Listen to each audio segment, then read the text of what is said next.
Hello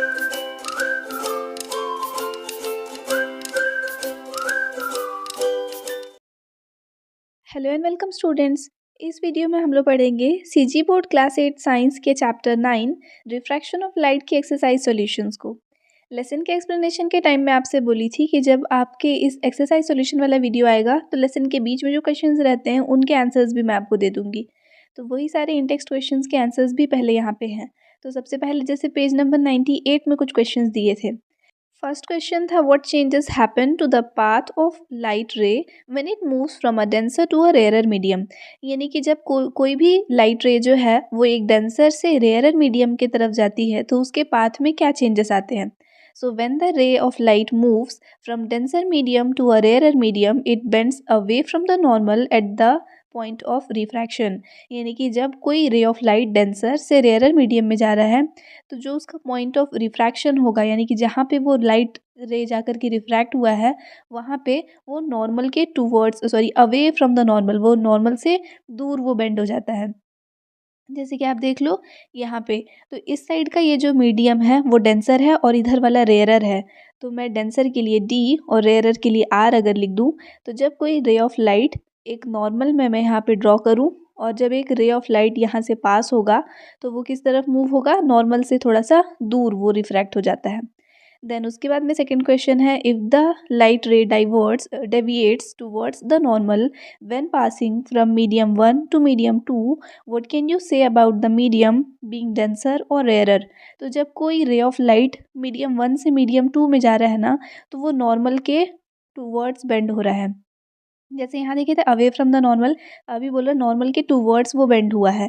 तब उस case में आप क्या बोल सकते हैं उस मीडियम के बारे में कि वो डेंसर है या रेयरर है। तो if the light ray deviates towards the normal, अगर नॉर्मल के टूवर्ड्स गया it means that the medium 2 is denser then medium 1। तो मीडियम 1 से डेंस था मीडियम 2, इसीलिए वो टूवर्ड्स द नॉर्मल वो बेंड हुआ। देन उसके बाद आते हैं थर्ड क्वेश्चन में a light falling perpendicular to an optical medium moves in which direction. यानी कि अगर कोई लाइट जो है वो ऑप्टिकल मीडियम से परपेंडिकुलर आ रहा है तो वो किस डायरेक्शन में मूव होगा। So a light ray falling perpendicular to the surface of an optical medium passes straight without deviation. तो अगर परपेंडिकुलर आ रहा है वो तो ऑब्वियसली वो बिना डेविएशन के स्ट्रेटली वो पास हो जाएगा। फोर्थ क्वेश्चन है glass is denser than water, so will the refractive index of air to glass and air to water be more और लेस। यहाँ पे बोल रहा है ग्लास जो है वो डेंस है वाटर से, तो अगर हम लोग रिफ्रैक्टिव इंडेक्स बनाए एयर टू ग्लास और एयर टू वाटर का तो कौन सा मोर होगा और कौन सा less. So the refractive index of glass to air will be more, क्योंकि ग्लास जो है वो यहाँ पे डेंसर है as compare to air to water because glass is denser than water. Then यहाँ पे आते हैं पेज नंबर 103 में जो क्वेश्चंस दिए थे। फर्स्ट क्वेश्चन आपसे पूछा है what is a lens and how many types of lens are there. तो लेंस का डेफिनेशन और कितने टाइप्स ऑफ लेंस होते हैं वो आपको बताना है। लेंस जो है वो एक ट्रांसपेरेंट मीडियम होता है जिसके दो सरफेसेस होते हैं और उन दो सरफेस में से एटलीस्ट वन सरफेस जो होगा वो स्पेरिकल होगा और वो लाइट रेज को रिफ्रैक्ट करता है। सो lens is a transparent medium with two surfaces, at least one of which is spherical that refracts light rays. Then types of lens में फर्स्ट टाइप हो जाएगा कॉन्वेक्स लेंस जिसको कि कन्वर्जिंग लेंस बोलते हैं। सेकेंड टाइप हो जाएगा concave lens जिसको कि डाइवर्जिंग लेंस बोलते हैं। देन यहाँ पे सेकंड क्वेश्चन पूछा है डेफिनेशन है, डिफाइन करना है आपको प्रिंसिपल एक्सिस को, बाकी नीचे दिया है। तो पहले प्रिंसिपल एक्सिस का डेफिनेशन देखते हैं। It is the straight line that passes through the centres of curvature of both surfaces of a lens is called principal axis. तो यहाँ पे मैं आपको लेसन के एक्सप्लेनेशन में भी पढ़ाई थी कि हम लोग जब भी लेंस बनाते हैं तो ऑब्वियसली वो किसी स्पेरिकल ऑब्जेक्ट का एक साइड का सरफेस होता है। तो अगर दो स्पेरिकल ऑब्जेक्ट्स में से कंबाइन करूँ तो ये आपका एक ये लेंस बना, मतलब जो लेंस था उसके अदर पार्ट्स को भी मैं यहाँ पे कंप्लीट कर दी हूँ। तो यहाँ के सेंटर से यहाँ के सेंटर तक का जो लाइन इसको ज्वाइन करता है उसको प्रिंसिपल एक्सिस बोलते हैं। ये इसका हो गया। देन उसके बाद सेकेंड डेफिनेशन पूछा है ऑप्टिकल सेंटर का। So the central point of a lens through which the light rays pass without deviation is called optical centre. तो वो सेंट्रल पॉइंट किसी भी लेंस का जहाँ पे कोई भी रे ऑफ लाइट जो आ रहा है वो बिना डेविएशन के ही पास हो जाता है उसको ऑप्टिकल सेंटर बोलते हैं। देन पूछा है फोकस, तो ये होता है the point where parallel light rays converge in convex lens or appear to diverge in concave lens after passing through the lens is called the focus. तो वो पॉइंट जहाँ पे कोई भी पैरेलल रे ऑफ लाइट जो आ रहा है वो कन्वर्ज होता है कॉन्वेक्स लेंस में या फिर डाइवर्ज होता हुआ दिखता है कॉनकेव लेंस में, जब वो उस लेंस से पास हो रहा है तब उसको बोलते हैं फोकस. थर्ड क्वेश्चन है right the rules about the formation of image by a lens. ये इंपॉर्टेंट क्वेश्चन है, ये आपको अपने बोर्ड एग्जाम्स के पर्सपेक्टिव से भी पढ़ना है. तो रूल्स बताने हैं for the formation of image by a lens. Rule number 1 क्या होता है? The ray pass the ray passing through the optical centre does not deviate. उसके बाद सेकेंड रूल होता है a ray parallel to the principal axis passes through the focus convex lens के case में और appears to diverge from the focus concave lens के case में after refraction. ये सारे रूल्स मैं आपको जो वीडियोस बनाई हूँ इंपॉर्टेंट क्वेश्चंस के मॉडल पेपर्स जो बनाई हूँ उसमें भी आपको एक्सप्लेन की हूँ विद डायग्राम. तो आप वो मॉडल पेपर्स को भी देख लेना, आपके एग्जाम के अकॉर्डिंग अच्छा प्रिपरेशन हो जाएगा उससे. थर्ड रूल बोला है ray of light passing through the focus, किसमें? कॉन्वेक्स लेंस में, या फिर appearing to pass through the focus concave lens में, वो पैरेलल हो जाता है to the principal axis after refraction. So 3 rules हैं. पहला रूल बोलता है कि जब भी कोई ray of light optical centre से पास हो रहा है तो वो बिना डेविएट हुआ चला जाएगा. सेकेंड रूल बोलता है कि अगर कोई रे ऑफ लाइट पैरेलल जा रहा है प्रिंसिपल एक्सिस के तो वो फोकस से पास होगा कॉन्वेक्स लेंस में और फोकस से पास होता हुआ नज़र आएगा कॉनकेव लेंस में रिफ्रैक्शन के बाद. और थर्ड रूल बोलता है कि अगर कोई रे ऑफ लाइट फोकस से पास हो रहा है कॉन्वेक्स लेंस में या फिर फोकस से पास होता हुआ दिख रहा है कॉनकेव लेंस में तो उस केस में वो रिफ्रैक्शन के बाद प्रिंसिपल एक्सिस के पैरेलल चला जाता है. फोर्थ क्वेश्चन है the picture formed on the screen at the theatre hall is real और इन वर्चुअल. तो यानी कि जो थिएटर हॉल होता है वहाँ पे स्क्रीन पे जो पिक्चर्स बनते हैं वो रियल होते हैं या वर्चुअल होते हैं. तो pictures formed on the screen in the theater hall is real as it can be captured on screen and is inverted. तो वो जो पिक्चर होता है वो रियल होता है क्योंकि वो स्क्रीन पे आपको दिख रहा है और इन्वर्टेड है. देन पेज नंबर 107 में आते हैं यहाँ के क्वेश्चंस. तो यहाँ पे फर्स्ट क्वेश्चन पूछा है what is the maximum distance eight which a clear image can be visualised. तो मैक्सिमम कितना डिस्टेंस होना चाहिए जिसमें एक क्लियर इमेज जो है वो दिख सकता है. तो मैक्सिमम यहाँ पे चाहिए 25 सेंटीमीटर का डिस्टेंस और this is called the near point of human eye. Then उसके बाद में सेकंड क्वेश्चन है where is the image formed in a human eye. तो ह्यूमन आई में जो इमेज बनता है वो रेटिना पे बनता है. So the image is formed on the retina of the human eye. Then what is short sightedness, how can it be rectified. और वैसे ही सेम क्वेश्चन यहाँ पे नीचे दिया है फोर्थ क्वेश्चन कि what do you understand by long sightedness and how can it be rectified. तो ये दोनों ही क्वेश्चन इंपॉर्टेंट हैं, ये आप ज़रूर प्रिपेयर करना, आपके एग्जाम्स के पर्सपेक्टिव से बोल रही हूँ. तो जो शॉर्ट साइटेडनेस या फिर जिसको मायोपिया बोलते हैं, इसमें एक पर्सन जो है जिसको मायोपिया है वो नियर बाई ऑब्जेक्ट्स को तो देख सकता है. शॉर्ट साइटेडनेस मतलब पास की चीज़ें दिखना. तो शॉर्ट साइटेडनेस में वो नियर बाई ऑब्जेक्ट्स को तो देख सकता है लेकिन वो सारे ऑब्जेक्ट्स जो कि किसी डिस्टेंस पे प्रेजेंट है उसको वो नहीं देख पाता है क्योंकि जो इमेज फॉर्म हो रहा है वो रेटिना से पहले ही बन जाता है. अब इसके रेक्टिफिकेशन के लिए कॉनकेव लेंस चाहिए जो कि रे ऑफ लाइट को डाइवर्ज करे ताकि जो लाइट रेस हैं वो जाके रेटिना पे फोकस हो. लॉन्ग साइटेडनेस में जस्ट उल्टा होगा. लॉन्ग मतलब दूर की चीज़, तो इसको हाइपरमेट्रोपिया बोलते हैं. इसमें किसी भी पर्सन को डिस्टेंस ऑब्जेक्ट यानी कि जो चीज़ें दूर हैं वो दिखती हैं लेकिन वो सारी चीज़ें नहीं दिखेंगी जो पास में होती हैं क्योंकि यहाँ पे जो इमेज फॉर्म हो रहा है वो रेटिना के पीछे कहीं जा कर के बनता है. अब इसके रेक्टिफिकेशन के लिए हम लोग को चाहिए कॉन्वेक्स लेंस क्योंकि वो कन्वर्ज कर देगा लाइट रेस को और रेटिना पे फोकस करेगा फिर इमेज को. अब यहाँ पे कंप्लीट हो गए इन टेक्स्ट क्वेश्चंस. अब आते हैं हम लोग एक्सरसाइज क्वेश्चंस में. एक्सरसाइज क्वेश्चंस में आपसे सबसे फर्स्ट पूछा है choose the correct answers. The refractive index of glass, ये तो आप एकदम याद कर लो 1.5 होता है रिफ्रैक्टिव इंडेक्स ग्लास का. Then the point from which light rays pass without deviation, तो बिना डेविएशन के ऑप्टिकल सेंटर से जा रहा था. अभी हम लोग एक्सप्लेनेशन में बार बार देखे हैं तो आंसर हो जाएगा option B optical centre. Then third question पूछा है when light rays pass from one medium to another it deviates from its path, this is called.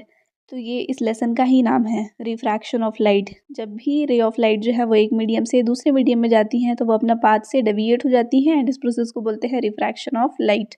Then fourth question है when the object is placed at 2f, यानी कि जब किसी object को 2f पे रखा गया है, so the image formed by convex lens will be at. तो इमेज फॉर्मेशन में हम लोग ये चीज़ें ऑलरेडी पढ़े थे।